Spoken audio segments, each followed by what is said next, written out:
This video will show you how to use Scanco's Wave Batch Picking program. At the main icon screen, choose the picking application by touching it with your finger. On the next screen, choose Wave Batch. That will begin the program. The first prompt is the Wave Pick Number prompt. You are able to scan into this prompt. You can use the lookup in the upper right-hand corner to choose a wave pick list, or you can touch the prompt to bring up the keyboard, or there is a keyboard icon in the lower right-hand corner. If you do choose to use the lookup, you will see the lists shown where the type can be master list, or it could be a split list. And you also can have a description for each list to indicate who is supposed to pick that list. The second prompt is the warehouse prompt, which will default to your default warehouse. At this field, you do have the choice of using the lookup, or touching the prompt to bring up the keyboard, or there is a keyboard icon in the lower right-hand corner.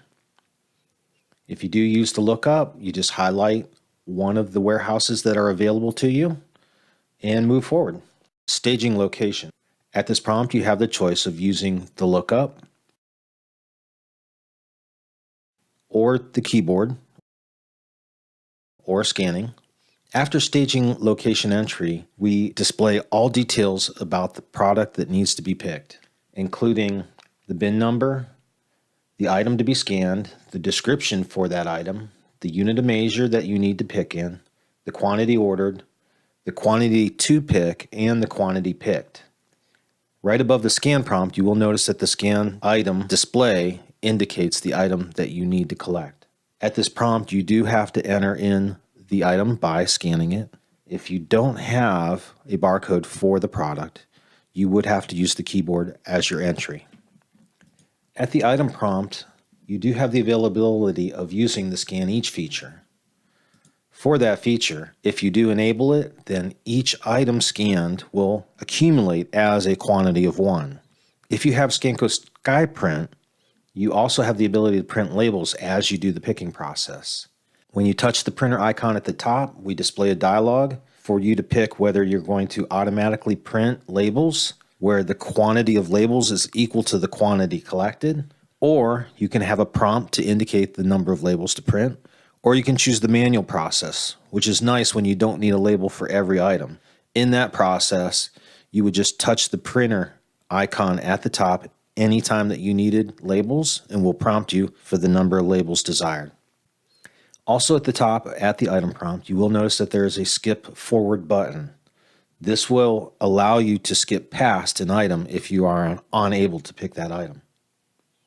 Once you have collected your item number, you will be at the quantity prompt, and you do have the ability of scanning in the quantity if you do have a barcode for it. As well, the keyboard at the bottom right, or by touching the prompt, you can display the numeric keyboard to input the quantity.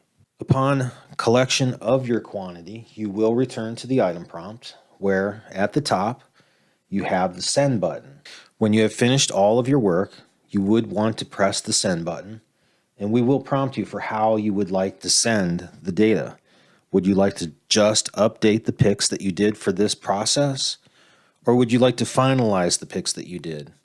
The distinction is that if you just update the picks, you could come back and pick the same items from the same bin again to accumulate more quantity towards that picking process. If you do finalize the picks, then you are indicating that you have completed all quantities available for that line, and that line will be closed off. All items would be transferred, and the allocations will be in your staging location. That concludes the wave picking process. If you have any further questions, please feel free to contact us at Scanco. Thank you.